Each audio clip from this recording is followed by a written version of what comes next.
Hi, my friends. Today I want to present you a new story. Enjoy watching it. My name, Julia Hammond. I had just set down my tea when the envelope arrived. It wasn't the usual dull windowed thing from the gas company. This one was thick, cream-colored, and hand-addressed in looping gold ink, as though dipped in audacity itself. I opened it, expecting maybe a charity gala or some upscale real estate offer. But my fingers froze. The gold letters inside read, "You are cordially invited to the wedding of Philippa Grace and Harry Lockwood." I stared at the names like they were poison. Harry, the man who vanished from my life 9 years ago without a word, leaving me with a 7-year-old son after I miscarried my second child. The man who became a millionaire by selling people hope in bottles and fake charity handshakes. And Philippa Grace? She had once been his PR manager. Now she was his bride. I heard the back door creak open. My brother Billy stepped in, brushing wind off his jacket. "Jules," he called, "you look like you've seen a ghost." I handed him the invitation. His eyes narrowed. Harry Lockwood's getting married? To her? He tossed the envelope on the counter like it was diseased. After what he did to you, and to Aaron? My heart skipped at the mention of my son. Aaron was 16 now. Quiet, brilliant, old enough to remember the night Harry didn't come home. The night he asked me if Daddy was mad at us. "Do I go?" I asked, my voice flat. "Or do I burn it?" Billy looked at me, long and hard. "He left you in pieces, Julia," and she helped him sweep it under the rug. "But if you want to go, if you need to go, I'll stand next to you, every damn step." I nodded, but the words didn't come yet. Later that evening, as I rinsed dishes, Aaron came in from his part-time job at the cafe. I thought of shielding him, but when he saw the invitation on the table, he picked it up without asking. His fingers tightened. "Is this a joke?" "No," I said gently. "It's real." He exhaled slow. Then he looked up at me. "I want to go too." "Aaron." He cut me off. "I need to see him. I need him to see me, and you deserve 1,000 apologies, Mom. I'm tired of him pretending we never existed." That night, I didn't sleep. I thought of the baby I lost, of the silence that followed, of the lies.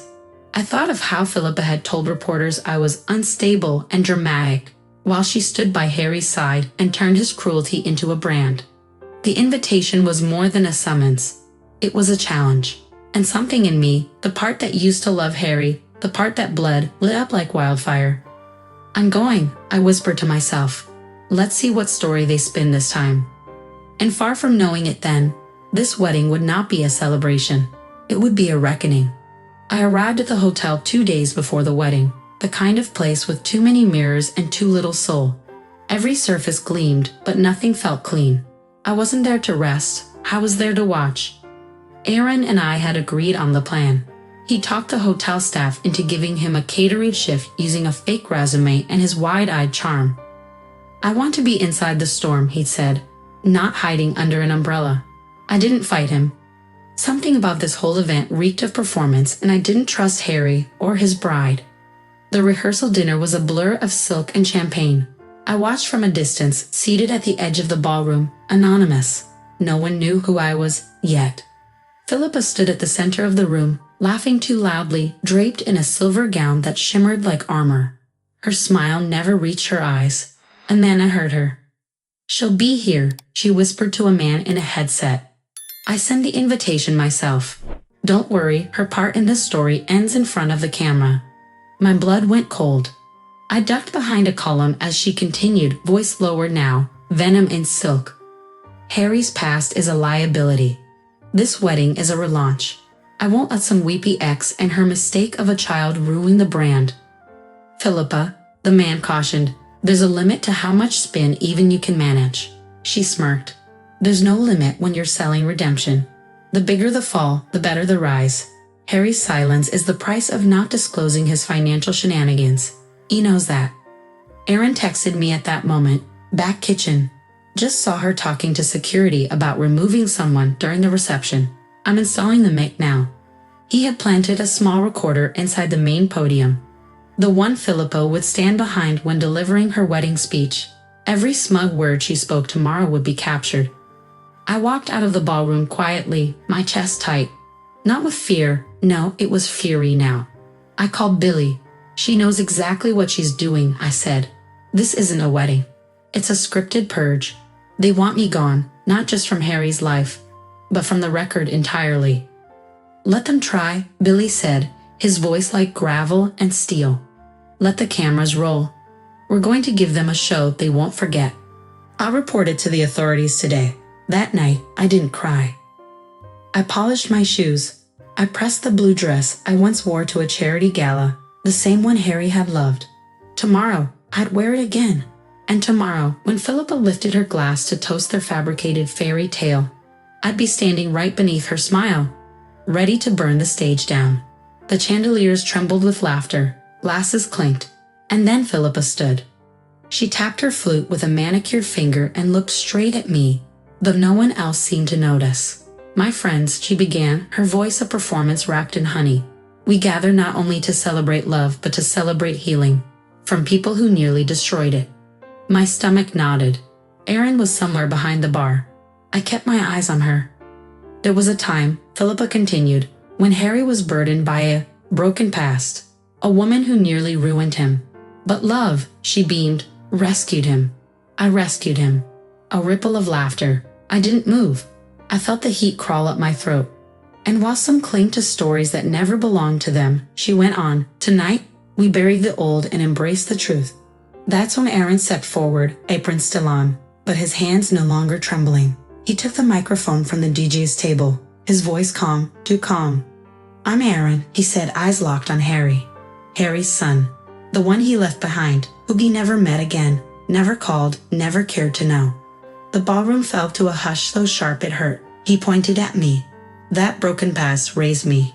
She paid every bill, every nightlight, every emergency room visit while he played rich with someone who blackmailed him. Harry stood abruptly. Aaron, stop this. But Aaron wasn't done. I recorded your rehearsal, Philippa, he said. Your threats, your plan, it's all here. He held up his phone. So go ahead, raise your glass. But after this, everyone will know exactly who you both are. And then he played the recording. Silence turned to horror, then gasps, then a camera flash. Philippa's face paled beneath the chandelier glow, and I finally smiled. For a moment, no one moved. Philippa's mouth twitched, frozen in a grotesque grin. The audio still played from Aaron's phone. Her voice, unmistakable, hissing threats and mocking Julia's past. Then chaos. Guests stood, murmurs turning into shouting. Reporters, invited for press coverage, raised their cameras. Flashbulbs crackled like gunshots. Harry reached for the microphone. But before he could speak, two men in dark suits entered from the back. Harry Lockwood.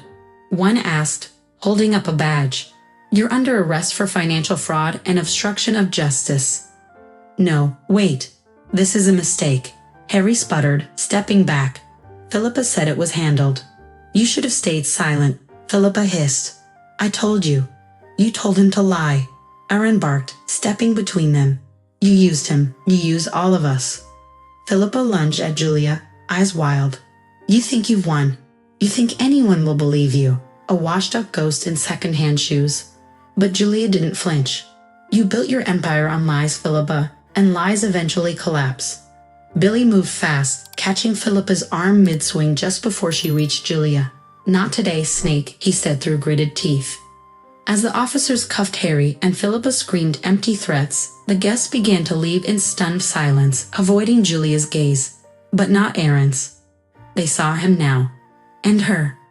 And the empire Philippa tried to bury them under. Crumbled. Right in front of their eyes.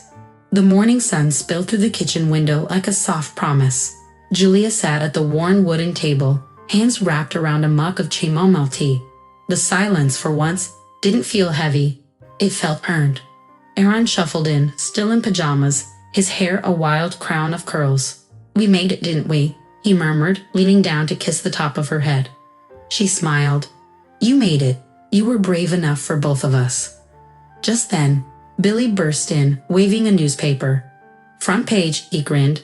"They printed everything. Philippa's schemes, Harry's arrest, and look." He turned the page. Julia's photo. A quiet one, taken without her knowing. She stood tall, chin lifted, eyes steady. Later that afternoon, the publisher called. Your voice matters, the woman said. People want to hear your story. Julia glanced out the window where Aaron and Billy were setting up a grill. Laughter floated through the air like music from a gentler world. I'll write it, she said softly. But not for revenge. For every woman who thought she had to stay quiet. As evening fell, a breeze stirred the curtains and the scent of grilled corn and lemon filled the house. Julia stepped outside, joining her family. They didn't talk about the storm they'd survived. They didn't need to. The storm was gone, and the light had finally come. Friends, what do you think of this story? Write your opinion in the comments. Would you like more stories? Don't forget to subscribe and hit the bell button so you don't miss any videos. See you tomorrow.